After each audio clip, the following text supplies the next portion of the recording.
Hi there, let's do another video. What should we talk about today?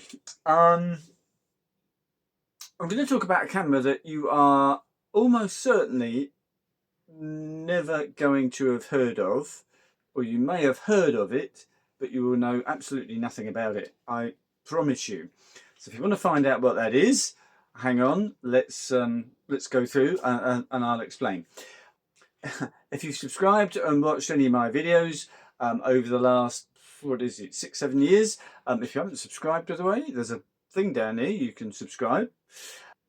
You'll know that I'm a wedding photographer, and that for years and years I went through tons of gear. Not I believe, because I've got gear addiction syndrome, in that I don't collect gear.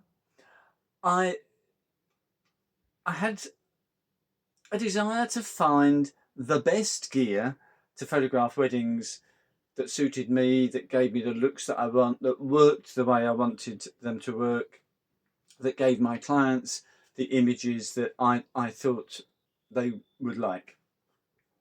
That was my reason for having loads and loads of gear. So I've been through Nikon, Sony, back to Nikon. I've had DSLRs, the Z8, go back. There's tons and tons of videos there, mainly about Nikon stuff, a few about Sony, one or two about Fuji. And that was to try and find, as I say, the best, for me, cameras for wedding photography. And that saga is kind of mainly over now. I use the Z6 III, the D780 and the ZF.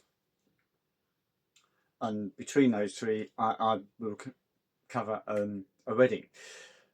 My wedding work for next year, I've still got tons of weddings next year, but I'm looking to not be full-time on weddings. I want to do more of my personal work. I've tried to do it over the last few years. I've found the odd weekend here and during the winter, you know, a bit more time there to do my own work. But of course, during the winter, the sun doesn't shine, it's raining, it's wet and cold and horrible, and I'd be really nice to get out in the summer. I think this coming year I should have quite a few more weekends where I can get out in the summer and get some of my personal work in nice weather.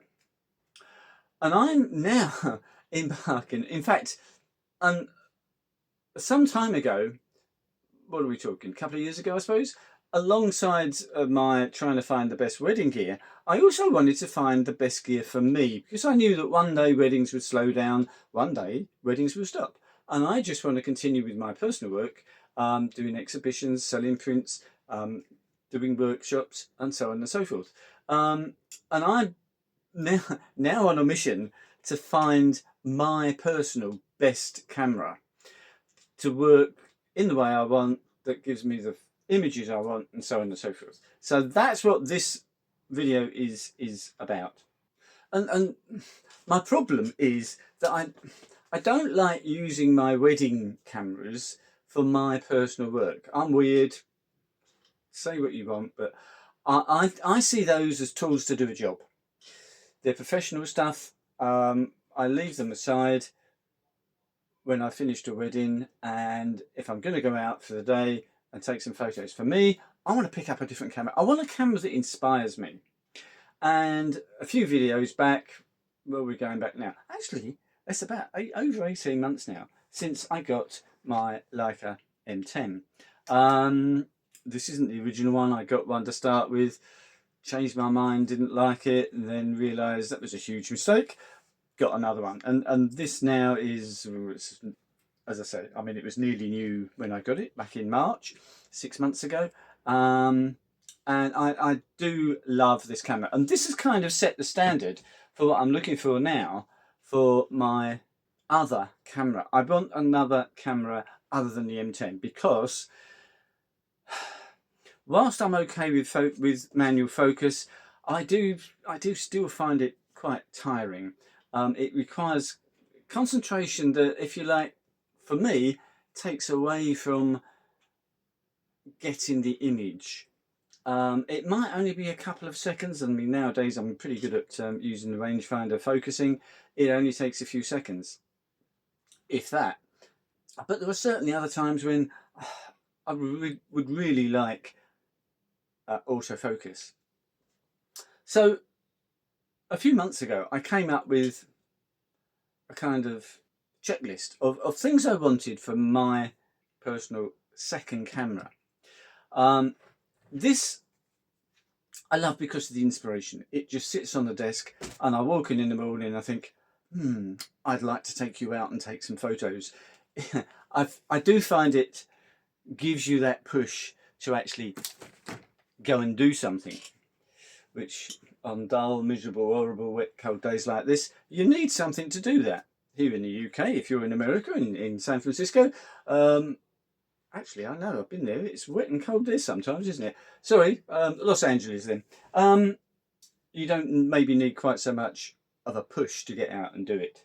So the cameras I've been looking for, looking at, and the checklist. Let me talk about that. First of all, I do like the rangefinder format. Okay, I like the viewfinder over this side. It's a nice, clean look, simple. Well, at least if it's a Leica, it's very simple anyway. And it just makes it small. I want to be, when I'm out doing street photography, urban art and all that kind of stuff amongst lots of other people, I don't want to be noticed. I don't want to have, you know, even my D780 with a, you know, with my 58mm lens, and you look like a proper photographer. I don't want to do that. I want to look like a tourist who's got a little old camera, maybe even something old like a film camera or something like that. My only film camera I've got nowadays is this thing, an N65 Nikon, and it's that sort of size that I would like, with a little lens on and with a range of lenses. So my checkbox: rangefinder, which is, this is not, but that sort of size, but rangefinder. And by rangefinder, I mean with a viewfinder, doesn't have to be optical, over the left hand side. Interchangeable lenses, I'll talk more about that in a minute. Electronic viewfinder. Now, I'm sure many of you out there are still not completely happy with the electronic viewfinders.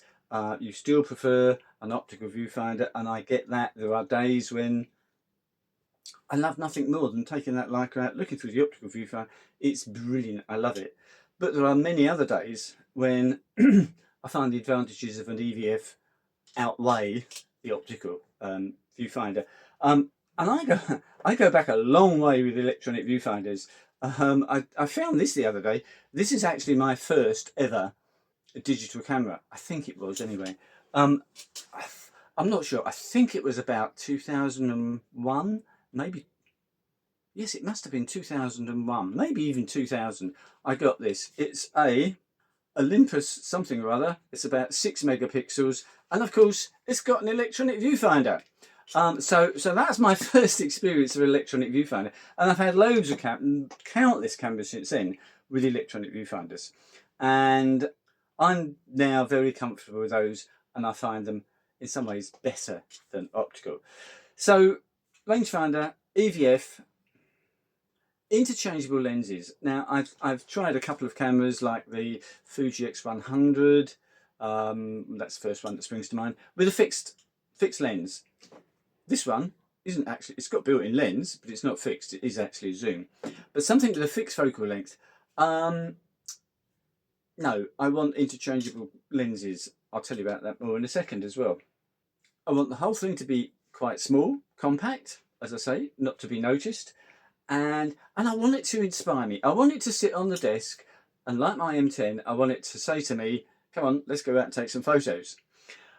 So that's what I've been looking for. Let me tell you about some of the things, some of the cameras that I've played with, looked at, tested, and not gone ahead with those as my personal cameras. Let's think of a couple. Fuji X Pro 2. I had that. I tried it, played with it a couple of times at weddings.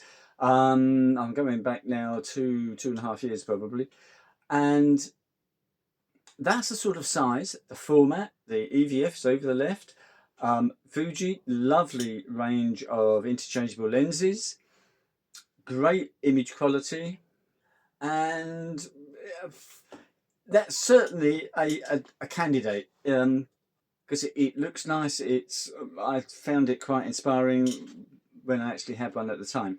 So yeah, possibly a Fuji X Pro 2. Now the X Pro 3, I haven't had one, I haven't tried with it, I haven't played with one because the rear screen, what were Fuji thinking coming up with that ridiculous screen that's supposed to mimic a film camera where you stick the, this one hasn't got one, where you stick the label of the film in the back here.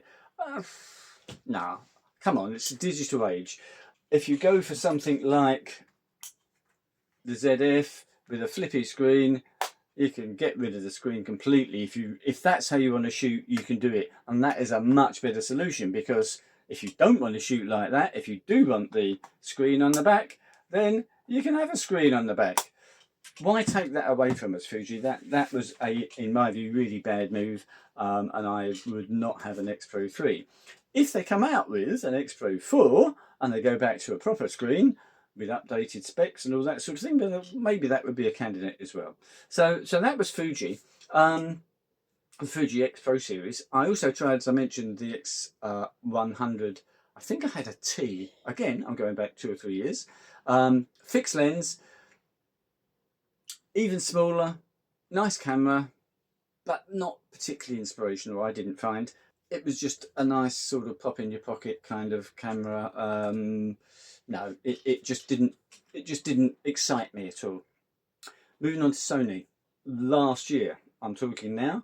Sony do rangefinder type cameras. They've got the A7C, they've got the C2 and the CR. I've had both of those, and wonderful cameras. Absolutely love them, apart from the most disgustingly rubbish EVF on any camera I've ever used. I think this from 2001 has probably got a similar EVF to the Sony A7C cameras. Utter, just for me, I couldn't use it. It was ruined what would otherwise be a really, really nice camera. Beautiful size, nice grip, pretty ergonomic, got a nice lot of functionality, maybe a bit too much actually. I'll probably touch on that later. Great images, lovely range of fairly small lenses. I mean, you can, if you go to the G Master series prime lenses, you are getting a bit big, but they do the what are they, the f2.5 contemporary range of primes, 24, 40 and 50 I think, which would suit me perfectly. But as I say, I tried them out. No, I cannot use them because of the EVF. We've obviously got the Nikon ZF, which isn't a rangefinder, but the bump on top isn't particularly noticeable with the dials each side. You know, I like the sort of flat top. I like the look that has. This isn't too bad. I could put up with that, and I have, and I do use this on occasions for my own work. Brilliant camera, obviously Nikon, and you know, I feel very at home with this, but let down by this thing on the front. The lenses they make for the ZF are just absurd. They made a pretty gorgeous camera actually. It's not perfect by any means, but it's a nice camera to use, and for personal projects I do find it very nice, but let down by crazy lenses. This piece of plastic is the normal 40 f2 lens. You can get the, is it the SE lens to go on the ZF, which is basically the same thing with a silver ring around it. Big deal. They need to come out with lenses that look like that. Proper metal aperture ring, a clickable aperture ring, obviously autofocus, not manual focus like this, which would make it a little bit bigger, but You know, when we look back at these, the old AFD lenses for the DSLRs, compared to the same lens for the Z series cameras, ridiculous size, twice, you know, what's that, 50% bigger diameter and twice the length. Just way too big, and not a style that suits the ZF. If they did a range of lenses that suited the ZF, that went with the retro look, that had aperture ring, fairly fast, 1.8, 1.6, something like that. Doesn't need to be 1.2 or anything stupid. Yeah, I would certainly consider the ZF as my personal camera. Cameras I haven't got here, but I've tried recently, and this was as a result of Leica releasing the M11 EV1. So basically my M10, but obviously it's an M11, so it looks exactly the same, but it's 60 megapixels, etc., etc. But it looks and works exactly the same as this, where they've replaced the optical rangefinder with electronic viewfinder. I did consider that, but one box it doesn't tick is autofocus. It's obviously still a manual focus camera. So that was a big box that didn't get ticked. So that's not made it to the shortlist. I then went to Cambridge to my local Wex store, they had a Leica Q3, and they were happy for me to have a play with it for half an hour. So I went there a couple of weeks ago, played with the Q3. Rangefinder, Leica style, looks, image quality, reasonably good AF, and so on. So it ticked all the boxes, apart from it's got a fixed lens, either 28 or 43. And I know that if I got that, after a few weeks I'd be saying, oh, I wish I had a 50mm lens on. Or if I went for the 43, I'd be saying, oh, I wish I had a 24. Yeah, it wouldn't work. I just know it wouldn't. Yeah, I know it's got the digital crop and all that, but at the end of the day, a 28mm lens is 28mm. If you crop it from this side to that size, so it looks like a 75mm lens, it's still a 28mm lens that's been cropped. The perspective doesn't change. The field of view doesn't change. You've just got rid of a lot of it. So that wouldn't work for me either. And I was really disappointed in that, because I kind of come to the end of the road with, what am I going to use? So I was really probably back to the ZF. But I had one more thing that I wanted to try. And yeah, one more thing I wanted to try. And that was the Fuji X-T5. So as I said, I hope you picked up, I've got a bit of a soft spot for Fuji. And the X-T5, okay, it's a normal digital camera with the EVF in the middle, but the bump from the EVF on the X-T5 is even smaller than on the ZF there. It's almost unnoticeable amongst the dials and things. Much smaller camera than the ZF.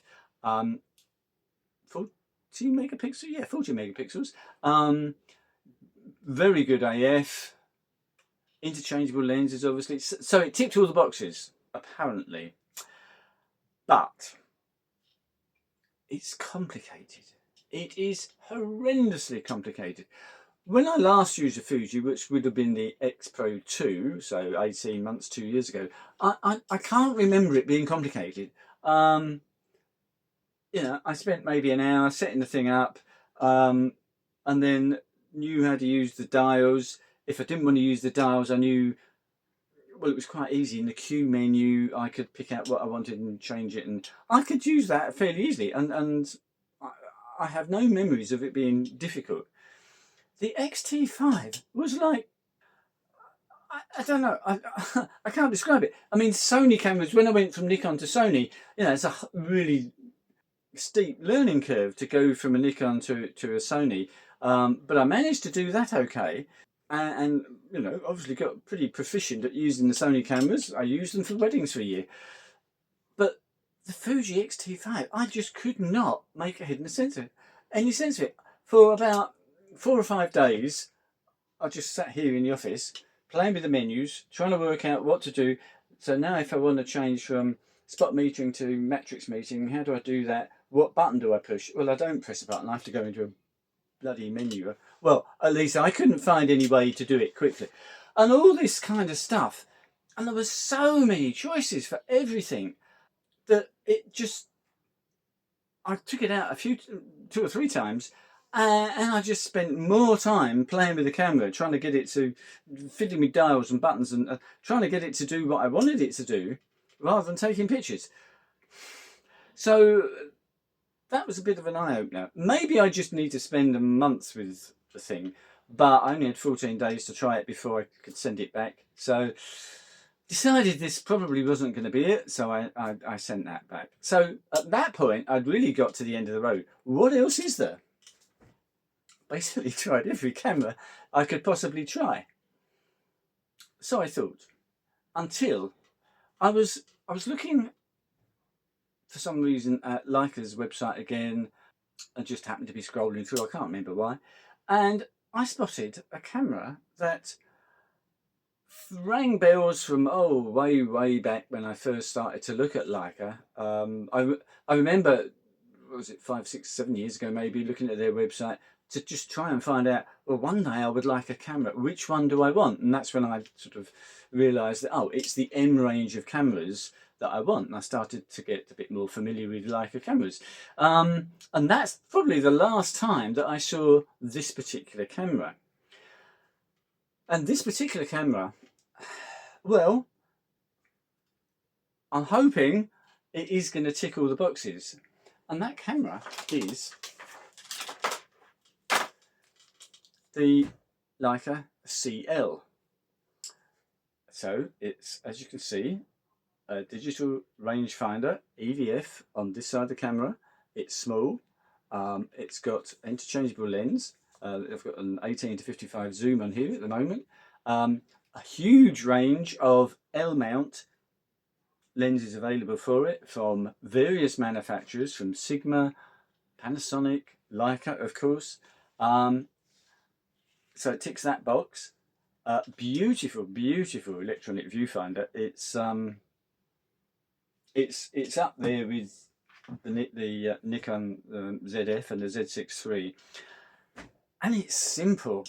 It's not quite as simple as the M10. It's got a few more features because it's got an electronic viewfinder. It's got autofocus, and it's actually rather good. It's not quite up to the ZF and the Z6 III standards, but it's got face detect, eye autofocus, tracking, 3D tracking, and again, whilst you wouldn't use it for sports, for what I'm going to use it for, which is kind of urban art, street photography and that kind of thing, it's perfectly adequate. It's just got two buttons and 2 dials, and you can press the buttons to make the dials do something else. We've got a 4-way joystick on the back and 3 buttons on the left hand side. And if you go into the first menu, a bit like the Fuji Q menu, where you get all the little boxes come up, this has got the same sort of thing. Let me just show you. It's got the same sort of thing, but whereas the Fuji seems to give you the Q menu, and I don't know if you can modify the Q menu, I didn't get that far, but the standard Q menu that comes up has got things that I would never want to change. Why would I want to change the file format? If I'm going to shoot in RAW, then I'm going to shoot in RAW for the whole day. I wouldn't change RAW to JPEG halfway through the day. I wouldn't need quick access to that. Why do they bother putting that in there? And lots of other things that just seem ridiculous. Why bother? And of course, Fuji are very much into the film simulation thing, so there's a lot of stuff dedicated to film simulation and that sort of thing. That doesn't happen on the Leica.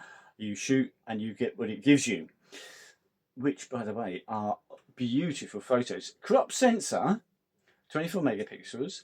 I have no problem with the crop sensor. Fuji has taught me that crop sensors are, these days, are perfectly okay for great photos. they've actually got, this is actually an 18 to 56 zoom lens, so 24 to 70 equivalent zoom lens.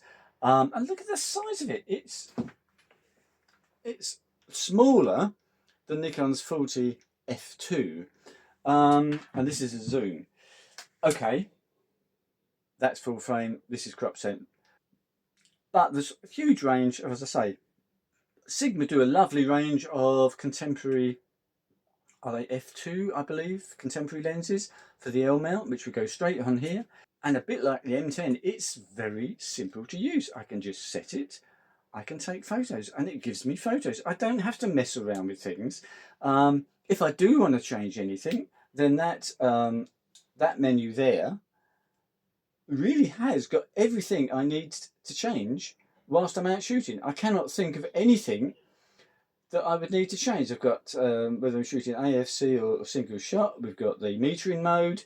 We've got, I can't read it, I haven't got my glasses on. But I've got the picture profile, half a dozen other things, as well as things like auto ISO and so on and so forth. So yeah, I'm absolutely overjoyed to have found this. And the best thing is it's Leica, but it's Nikon prices. They stopped making this, I think it was 2023, so a couple of years ago. So obviously it's second hand. But I mean, this is absolutely completely unmarked, boxed with a strap and everything else, for actually the same price, almost to the pound, that the XT5 was. And this lens was also incidentally about the same price as the Fuji 35 1.4 WR lens or R lens or something like that I had. So very similar, but so different. A totally different experience. And as you can see, it's size-wise, it's absolutely exactly what I wanted. I mean, it's almost identical size to the M10. It's actually a fair bit lighter as well, a fair bit lighter. 10 or 15% lighter, a little bit lighter. Still feels very solid, beautifully built. A battery life, I'm told, is about 500-600 shots. So I'm overjoyed. I found it, and that's what this video was all about this guy. Now I'm going to do,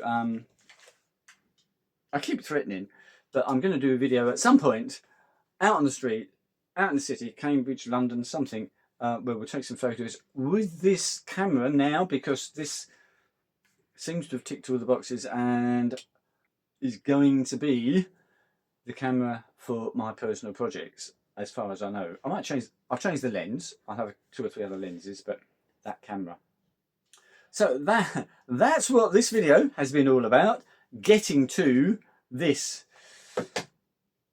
And incidentally, I mean, if for some reason you are into wanting to get into the world of Leica at some point, that is an absolutely fantastic introduction.